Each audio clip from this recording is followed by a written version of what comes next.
आंख के बदले आंख की नीति से पूरी दुनिया अंधी हो जाएगी। आज यही कहानी चरितार्थ होती हुई दिखाई पड़ रही है भारत और चीन के संदर्भ में। जी हां, नमस्कार। राउस एकेडमी के ऑनलाइन प्लेटफॉर्म पे मैं आपका साथी, आपका दोस्त, आपका मित्र हृदय शर्मा आपका स्वागत करता हूं। साथियों, चाइना की एक पुरानी बीमारी है। बीमारी क्या है कि जिन भी क्षेत्रों पर वो अपना दावा प्रस्तुत करता है, उन क्षेत्रों के कुछ छोटे छोटे इलाकों के नाम अपने हिसाब से बदल देता है। आज यही काम भारत सरकार ने किया। भारत सरकार ने यह नहीं किया कि चाइनीज क्षेत्रों के नाम बदल दिए, नहीं, हमने अपने अरुणाचल प्रदेश के लगभग 27 स्थानों के नाम बदल दिए हैं।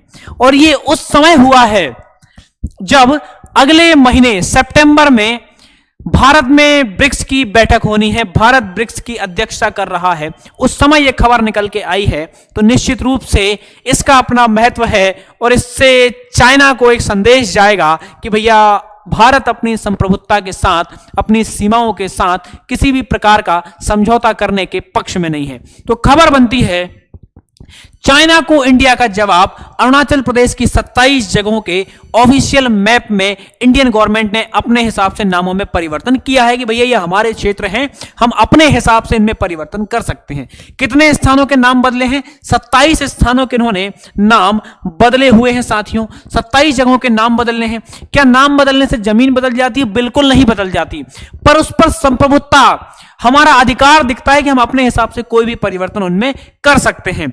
इसी को कि भैया वो नाम बदल देता है, हम बदल देते हैं, इसी को बोलते हैं वॉर मैप, है ना। मैप वॉर बोलते हैं, माफ कीजिएगा, क्या बोलते हैं? मैप वॉर बोलते हैं। मतलब मानचित्र के आधार पर झगड़ना, मानचित्र में नाम परिवर्तन, स्थान परिवर्तन, इस मुद्दे पर झगड़ने की प्रक्रिया को हम क्या बोलते हैं? मैप वॉर के नाम से जानते हैं। तो भारत सरकार ने 27 जगहों के नाम बदल दिए। इनके नाम अपने हिसाब से रामनगर, ज्योतिनगर, बैसाखी, छोटा रोपोक, माजा, लोगुंजू, बुद्ध मंदिर, जयरामपुर, अपने हिसाब से 27 स्थानों के इन्होंने क्या बदले हुए हैं? भारत सरकार ने नाम बदल दिए हैं। और ये हुआ कब है? ये मौका आपको देखना है। जस्ट एक महीने बाद हमारे यहां ब्रिक्स की बैठक होनी है। उस बैठक से जस्ट पहले, क्योंकि आपको ये पता है अरुणाचल प्रदेश भारत का सबसे पूर्वी राज्य है। पूर्वी राज्य की सीमा किससे लगती है साथियों? चाइना से भी लगती है और वर्मा से भी लगती है।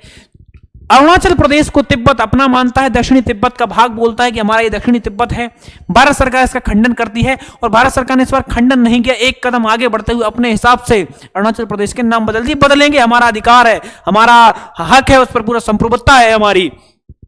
27 जगहों के नाम बदले हैं। मैंने बताया कि इन जगहों के नाम अपने हिसाब से भारत सरकार ने जयरामपुर, ज्योतिनगर, है ना, ये इस प्रकार से 27 जगह के नाम भारत सरकार ने बदल दिए हैं। आखिर जरूरत क्यों पड़ी? जरूरत इसलिए पड़ी साथियों कि चाइना बार बार अरुणाचल प्रदेश पे क्लेम करता है, अरुणाचल प्रदेश के नाम अपने हिसाब से रखने का प्रयास करता है, वो हमेशा परिवर्तित करता है। इस बार हमने उनको उसी भाषा में जवाब दे दिया कि अरुणाचल प्रदेश की भारत की संप्रभुत्ता के साथ किसी प्रकार का हमला, किसी प्रकार का समझौता भारत सरकार द्वारा या भारत के निवासियों द्वारा, नागरिकों द्वारा किसी प्रकार से बर्दाश्त नहीं किया जाएगा। यानी चाइना को उसकी भाषा में जवाब दिया है। यानी मैप वॉर जो करता है, हमने उस मैप वॉर में एक कदम आगे बढ़ाया है, इसी को मैप वॉर हमने बोला है। चाइना ने क्या किया? चाइना पिछले कई वर्षों से लगातार यही कर रहा है। अरुणाचल प्रदेश के अलग अलग स्थानों के नाम अपने हिसाब से बदल देता है और ज्योग्राफिकल नेमिंग अपने हिसाब से, है ना, कर देता है। वो सामान्य ज्योग्राफिकल नेमिंग नहीं है, भारत की संप्रभुत्ता को प्रभावित करने का प्रयास होता है। उसका टेरिटोरियल क्लेम सिद्ध करने का वो प्रयास करता है कि उस क्षेत्र पे हमारा दावा है, हमारा क्षेत्र है, इसलिए अपने हिसाब से हम उन क्षेत्रों का नाम बदल रहे हैं। क्योंकि मैंने बताया कि वह अरुणाचल प्रदेश को ज़ेनोंग या साउथ तिब्बत, दक्षिणी तिब्बत के रूप में क्लेम करता है और भारत इसको हमेशा से ही अस्वीकार कर देता है, सिरे से नकार देता है। इसी सिरे से नकार करते हुए भारत ने इस बार एक कदम आगे बढ़ते हुए इसको क्या किया है साथियों? 27 जगह के नाम भारत सरकार ने अपने हिसाब से परिवर्तित कर दिए हैं। तो क्या ये भारत और चाइना के बीच में किसी डिस्प्यूट को जन्म देगा? जो ब्रिक्स समझौता होने वाला है इस साल, ब्रिक्स की भारत अध्यक्षता करने वाला है, ब्रिक्स की बैठक भारत में होने वाली है, जिसमें संभावित तौर पर पुतिन और शी जिनपिंग की भारत में यात्रा होगी। क्या ये यात्रा भारत से टल जाएगी, क्या ये लोग भारत में नहीं आएंगे? ये भी संभव है, हो भी सकता है, क्योंकि ब्रिक्स पर एक तरफ अमेरिका का दबाव आ रहा है। इसी दबाव के चलते हमारे जो वाणिज्य मंत्री हैं पीयूष गोयल जी, उन्होंने कहा है कि भारत किसी भी प्रकार से ब्रिक्स करेंसी लाने के पक्ष में नहीं है। पीयूष गोयल जी का बयान है कुछ समय पहले का, 3 दिन पहले का। तो अमेरिका का दबाव में भारत कुल मिला के है, और भारत दोनों, भाई सीधी बात, अमेरिका के फेवर में यह बयान दिया है कि हम ब्रिक्स करेंसी लाने पर विचार नहीं कर रहे हैं, हम डी डॉलराइजेशन के पक्ष में नहीं है। इसका मतलब साफ है कि हम अभी भी अमेरिका और रशिया को बैलेंस करने के प्रयास में लगे हुए हैं। तो कुल मिला के मतलब हमारा यही है कि दोनों को हम बैलेंस कर रहे हैं। तो चूंकि रशिया, अभी अमेरिका के सीनेट में एक बिल पास हुआ है एक सदन से कि जो ब्रिक्स कंट्रीज हैं जो रशिया से ऑयल खरीद रही हैं उन पे 100% टैरिफ लगाने का वहां बिल पास हुआ है, और हो सकता है बिल लगाया, मतलब टैरिफ लगाया जाए। तो हम अभी भी अमेरिका को बैलेंस करने के प्रयासों में लगे हुए हैं। तो संभवतः पुतिन बहुत बड़े स्तर पे ये काम कर रहे हैं, ये कोशिश कर रहे हैं कि ब्रिक्स करेंसी आ जाए। भारत ने मना कर दिया, चूंकि भारत अध्यक्षता करने वाला है इस साल ब्रिक्स की। तो जब भारत ने मना ही कर दिया कि हम ब्रिक्स करेंसी नहीं लाएंगे, तो पुतिन साहब आएंगे क्यों भारत? पहली बात। दूसरी बात, चाइना से डिस्प्यूट चल ही रहे हैं हमारे, है ना। तो दोनों हो सकता है कि, मुझे तो लगता है कि संभव है कि एंड तक आते आते ब्रिक्स की अध्यक्षता, ब्रिक्स की ऑर्गेनाइजेशन के टाइम तक आते आते जिनपिंग भी नकार जाएं कि हम भारत नहीं आने वाले, और हो सकता है पुतिन साहब भी मना कर दें कि मैं अपनी व्यक्तिगत व्यस्तताओं में बिजी हूं, कुछ भी काम है, मैं नहीं आ पाऊं। जो भी हो आगे देखा जाएगा। तो 27 जगहों के नाम बदल दिए हैं। मैप वॉर क्या होता है? मैप वॉर या कैटाग्राफिक वॉरफेयर का अर्थ है किसी देश द्वारा मैप, प्लेस और नेम्स और ज्योग्राफिकल डिस्क्रिप्शन का इस्तेमाल करके अपने टेरिटोरियल क्लेम्स को रीइंफोर्स करना, है ना। मतलब अपने हिसाब से उनके क्षेत्रों में घुसपैठ करना, नामों में परिवर्तन करना, सीमाओं को बढ़ाना घटाना, ये होता है मैप वॉर, है ना। तो सरकार ने अरुणाचल प्रदेश की 27 जगहों के नाम बदल दिए हैं। अरुणाचल प्रदेश बर्मा, भूटान, है ना, भारत का तो है ही, भूटान, वर्मा, चीन, है ना, इन दोनों मुख्य देशों से सीमा साझा करता है। चाइना इसे हमें बोलता है कि हमारा दक्षिण तिब्बत है, हमारा जेनोंग है। इस प्रकार से, है ना, कुल मिला के चीजें होती हैं।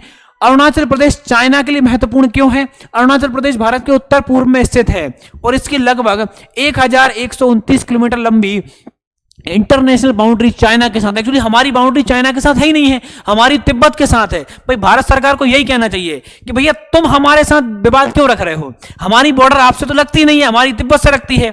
हमारा तिब्बत तो स्वतंत्र राष्ट्र है। लेकिन अगर ऐसा कर देंगे तो बहुत उग्र नीति हो जाएगी। भारत इतनी क्षमता भी रखता भी नहीं है, है ना। कहने का मतलब यह है कि हम मिलिट्री पावर में, रुपए की पावर में, पैसे की पावर में चाइना से काफी पीछे हैं। हम और सुधार कर रहे हैं और निश्चित रूप से आगे बढ़ेंगे। और बहरहाल तो ये तिब्बत के साथ हमारी सीमा लगती है रणनीतिक रूप से देखें तो, पर चाइना का कंट्रोल है तिब्बत पे, तो चाइना तिब्बत चाइना का हो गया तो हमारी सीमाएं भी चाइना से लगने लग गई। भारत के नॉर्थ ईस्ट की सिक्योरिटी से जुड़ा मुद्दा है तिब्बत। तवांग का स्ट्रेटेजिक और धार्मिक महत्व भी है। सबसे बड़ा बौद्ध मठ है भारत का तवांग। हिमालयन पासेस और वैली मिलिट्री दृष्टि से भी बहुत ज्यादा क्या है साथियों, महत्वपूर्ण दिखाई दे रहा है। मैकमोहन लाइन क्या है साथियों? तो ये मैकमोहन लाइन जो है इंडिया और चाइना के बीच में हमको दिखाई दे रही है। ये इस मैकमोहन रेखा का निर्धारण है 1914 में हुआ था, भारत और तिब्बत के बीच, यानी उस समय के ब्रिटिश भारत और तिब्बत के बीच में। क्योंकि चाइना इस मैकमोहन लाइन को डिक्लाइन करता है, वो बोलता है कि मैकमोहन लाइन को हम एक्सेप्ट नहीं करेंगे। क्यों नहीं करेंगे? बोले उस समय तिब्बत के राजाओं ने ये की थी। ये जो 1914 में जो निर्धारण हुआ मैकमोहन रेखा का, इस रेखा का निर्धारण तिब्बत के राजाओं ने की थी, और तिब्बत के राजाओं ने हमसे नहीं पूछा। और तिब्बत हमारा है, तो तिब्बत हमारा है और हमसे ही नहीं पूछा इसकी सीमा के निर्धारण में, तो हम इसको कैसे मान लें? तो चाइना इस मैकमोहन लाइन को नहीं मानता। ठीक है, तो कहने का मतलब यह है कि मैकमोहन रेखा का निर्धारण 1914 में शिमला कन्वेंशन के तहत हुआ था। ब्रिटिश इंडिया और उस समय के तिब्बत के जो राजा थे, प्रतिनिधि थे, उनके साथ हुआ था। भारत इसे मान लेता है कि भैया इंडिया चाइना बॉर्डर है, चाइना नहीं मानता। क्यों? बोले इसमें हमारी कम्युनिस्ट पार्टी का कोई भी रिप्रेजेंटेटिव नहीं था, बिकॉज तिब्बत हमारा है। इसी रेखा को लेकर के 1962 का वॉर हुआ। अरुणाचल प्रदेश का तत्कालीन क्षेत्र, जिसे उस समय नेफा, नॉर्थ ईस्ट फ्रंटियर एजेंसी के नाम से जाना जाता था, इसी क्षेत्र में युद्ध हुआ है। और यह युद्ध आज भी इंडिया चाइना रिलेशन को बहुत बड़े स्तर पर प्रभावित रखता है। और भारत में कहीं ना कहीं एक कसक है, ये 30 भरी हुई है कि हमने इस युद्ध में चाइना से मात खाई थी। हम बिल्कुल घायल अवस्था में बैठे हुए हैं। ठीक है, खैर तो अरुणाचल प्रदेश कब बना, तो मैंने बताया है ना क्या इसका इतिहास है साथियों। 1914 में हमने क्या किया, अरुणाचल प्रदेश और तिब्बत के बीच में बाउंड्री डिसाइड की, उस समय के तिब्बत के प्रतिनिधियों के साथ मिला करके, है ना। 1962 में इस क्षेत्र में इंडो चाइना वॉर हुआ, ठीक है, इंडो चाइना वॉर हुआ। चाइना ने अक्साई चीन का क्षेत्र कब्जा लिया इस समय।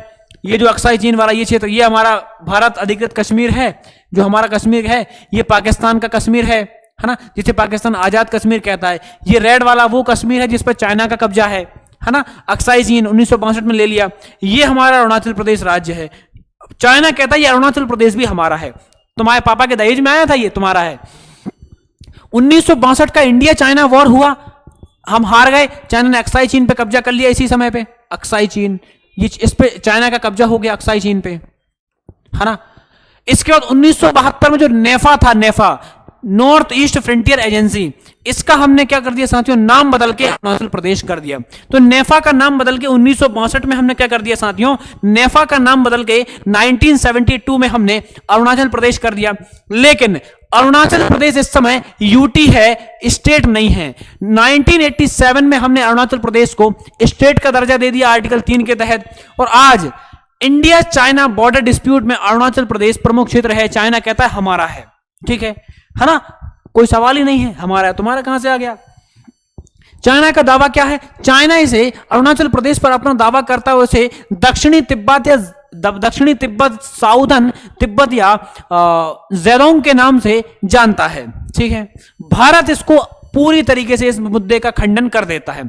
चाइना की नेमिंग स्ट्रेटजी क्या है, चाइना हमेशा यही करता है, जिन भी क्षेत्रों पर वो क्लेम करता है उनके कुछ छोटे छोटे इलाकों के नाम बदल देता है, ताकि उसका जो दावा है कि भैया ये क्षेत्र हमारा है तो हम नाम बदलने के लिए स्वतंत्र हैं, वो दावा, उसका जो क्लेम है वो ऑथराइज्ड हो जाए। पर इससे कुछ नहीं होता, क्या ही होगा भाई, भारत सरकार की संप्रभुता, एक एक इंच जमीन भारत सरकार की है, भारत की है, इस पे भारत किसी भी प्रकार से समझौता नहीं करेगा। हमने इसलिए 27 स्थानों के इस बार क्या कर दिए, भारत सरकार ने उनके नाम में परिवर्तन कर दिया है। इसका रणनीतिक उद्देश्य यह है, यह संदेश देना हो सकता है कि यह स्थान चाइनीज टेरिटरी का हिस्सा नहीं है। लेकिन किसी स्थान का नाम बदलना अपने आप सॉवरेनिटी ट्रांसफर नहीं करता, संप्रभुता का हस्तांतरण नहीं होता। भाई अमेरिका कर दे कल क्या अरुणाचल प्रदेश के कुछ क्षेत्रों के नाम हमने बदल दिए, कैसे बदल दोगे, वो क्षेत्र तो हमारे हैं ना यार, हम बदल देंगे, अमेरिका को रामनगर कर देंगे, ऐसे थोड़ी होगा। कहने का मतलब यह है, भारत का जवाब क्या है, भारत का यह जवाब कई स्तरों पर महत्वपूर्ण है, डिप्लोमेटिक संदेश है, ये कूटनीतिक मुद्दा है। हमने कूटनीतिक तरीके से जवाब दिया है कि भैया टेरिट, हमने मतलब सैन्य हस्तक्षेप नहीं किया, तुम बदलते हो तो हमने बदल दिया कि हमारा क्षेत्र हमने बदल दिए। दूसरा, कैटाग्राफिक ज्योग्राफिकल मैप में इंडियन स्टैंडर्ड नेम को रीइंफोर्स कर दिया हमने। और क्या कर दिया, इंफ्रास्ट्रक्चर, उस क्षेत्र में लगातार हम रोड्स, ब्रिज, कनेक्टिविटी को बढ़ा रहे हैं, वहां पे लगातार सेना के जमावड़े को बढ़ाते हैं हम, ताकि अपनी सिक्योरिटी को मजबूत कर सकें, क्योंकि चाइना का दावा है वहां। मिलिट्री एलएसी के आसपास सर्विलेंस, निगरानी, सुरक्षा, है ना, वहां पे लगातार गश्त को हम बढ़ावा देते हैं, वहां पे अपने एडवांस वेपन्स को तैनात रखते हैं हम हमेशा की स्थिति में। एडमिनिस्ट्रेटिव कंट्रोल वहां पे रखते हैं हम हमेशा, कि वहां पे एडमिनिस्ट्रेशन को मजबूत रखा जाए, सैन्य अधिकारियों का जमावड़ा वहां पे रहे, वहां का प्रशासन सुचारू रूप से चले, वहां किसी प्रकार की संदिग्ध गतिविधि हमको दिखाई दी तो उस पर निगरानी रखें, उसको कंट्रोल करें। तो इन सारे मुद्दों पे हम चर्चा करने का क्या करते हैं साथियों, प्रयास करते हैं। भारत के लिए इसका क्या मुद्दा है, इस पूरी खबर का क्या महत्व है साथियों, ये हमारी संप्रभुता के लिए बहुत जरूरी है। संप्रभुता भारत की एक अभिन्न अंग है, इसमें कोई दोहराए वाली बात नहीं है। तो अपना अधिकार जो है वो हम दिखा रहे हैं, इस पर कुछ नहीं है। ऑफिशियली मैपिंग कर रहे हैं, भारत ही ऑफिशियली मैपिंग करेगा, क्योंकि भारत की संप्रभुता का अंग है अरुणाचल प्रदेश। इंटरनेशनल मैसेज गया है कि भैया ब्रिक्स की अध्यक्षता से पहले कि भैया ब्रिक्स में हम आपके साथ हैं, लेकिन इसका मतलब ये नहीं है कि हम अपनी संप्रभुता के साथ छेड़छाड़ बर्दाश्त करेंगे, वो कतई नहीं करेंगे। दुनिया के सामने भारत अपने टेरिटोरियल पोजीशन को लगातार स्पष्ट कर रहा है कि ये हम आपके साथ ब्रिक्स में साझेदारी कर रहे हैं, हमारा बहुत बड़ा व्यापार चाइना के साथ होता है, लेकिन हम संप्रभुता से समझौता नहीं करेंगे, ये मैसेज गया है दुनिया में। बॉर्डर सिक्योरिटी, कि हम भले आपके साथ ब्रिक्स में साझेदारी कर रहे हैं, व्यापार कर रहे हैं, पर हम अपनी सीमाओं के साथ समझौता नहीं करेंगे। 1 इंच भूमि पर भी आपका अधिकार बर्दाश्त नहीं करेंगे, 1 इंच भूमि पर भी आपके दावे को, आपके क्लेम को हम सिरे से नकारते हैं। ये बॉर्डर सिक्योरिटी का इशू है साथियों। चाइना को पॉलिटिकल सिग्नल है कि नाम बदलने से भारत की टेरिटोरियल पोजीशन कभी नहीं बदलेगी। ये संदेश है कुल मिला के। तो साथियों, हमने इस सेशन में नाम भारत में 27 स्थानों के अरुणाचल प्रदेश में बदले हैं, इस मुद्दे को समझ लिया है। अगर आप राउस एकेडमी के साथ अपनी तैयारी को बेहतर बनाना चाहते हैं तो हमारे पास यूपीएससी के लिए 1 ईयर, 2 ईयर और 3 ईयर प्रोग्राम चल रहे हैं। 1 ईयर प्रोग्राम के तहत आपको यूपीएससी का पूरा सिलेबस मंतव्य बैच के तहत पूरा कराया जाएगा 1 वर्ष के अंदर। अगर आप यूपीएससी 2 ईयर प्रोग्राम लेते हैं जिसमें संपूर्ण बैच के नाम से आपको बैच मिलेगा, इसमें आपको पहले 1 साल में यूपीएससी मेंस की कोर तैयारी कराई जाएगी और दूसरे वर्ष में आपको test series, practice sessions, answer writing, ये सारी तैयारी कराई जाएगी। अगर आप UPSC Siddhi batch 3 year programme लेते हैं तो पहले साल में आपको एनसीईआरटी बेसिक कवर कराया जाएगा, सेकेंड ईयर में आपको यूपीएससी कोर सिलेबस कराया जाएगा और लास्ट ईयर में आपकी टेस्ट सीरीज, आंसर राइटिंग, इन सब पे फोकस किया जाएगा। सेम अगर आप एमपीपीएससी की तैयारी करना चाह रहे हैं तो एमपीपीएससी में 1 ईयर, 2 ईयर, 3 ईयर प्रोग्राम है। 1 ईयर के लिए मंतव्य बैच है, 2 ईयर के लिए हमारे पास संपूर्ण बैच है और 3 ईयर के लिए हमारे पास सिद्धि बैच है। 1 ईयर मंतव्य बैच से जुड़ेंगे तो आपको पहले 1 साल का बैच रहेगा, इस 1 साल में आपको एमपीपीएससी का पूरा सिलेबस सटीकता के साथ कराया जाएगा। 2 ईयर के प्रोग्राम से अगर आप जुड़ते हैं, 2 ईयर के प्रोग्राम से जुड़ते हैं तो पहले 1 साल में आपको एनसीईआरटी प्लस एमपीपीएससी का पूरा सिलेबस कराया जाएगा और सेकेंड ईयर में आपका test series, answer writing, mock test, ये सारे कराए जाएंगे। और लास्ट, आप अगर एमपीपीएससी सिद्धि 3 ईयर प्रोग्राम लेते हैं तो पहले साल में आपको एनसीईआरटी बेसिक कराया जाएगा, सेकेंड ईयर में आपका एमपीपीएससी का पूरा सिलेबस, कोर्स सिलेबस कराया जाएगा और लास्ट ईयर में आपको टेस्ट सीरीज, आंसर राइटिंग, है ना, मॉक टेस्ट, प्रैक्टिस सेशन, ये सारी चीजें आपको उपलब्ध कराई जाएंगी बेहतर गुणवत्ता के साथ। और आपको यहाँ पे हैंड रिटन नोट्स भी क्लास में बनवाए जाएंगे, साथ में आपके लिए printed notes, PDF, weekly test, ये सारी सुविधाएं, रिकॉर्डेड क्लासेस और ऑफलाइन क्लासेस, सारी व्यवस्थाएं आपके लिए उपलब्ध रहेंगी। तो इस सेशन को करते हैं साथियों यहीं पे समाप्त। मिलते हैं अगले क्लासेस में इसी प्रकार के बेहद और शानदार महत्वपूर्ण टॉपिक के साथ। तब तक के लिए थैंक यू, जय हिंद, धन्यवाद, नमस्कार।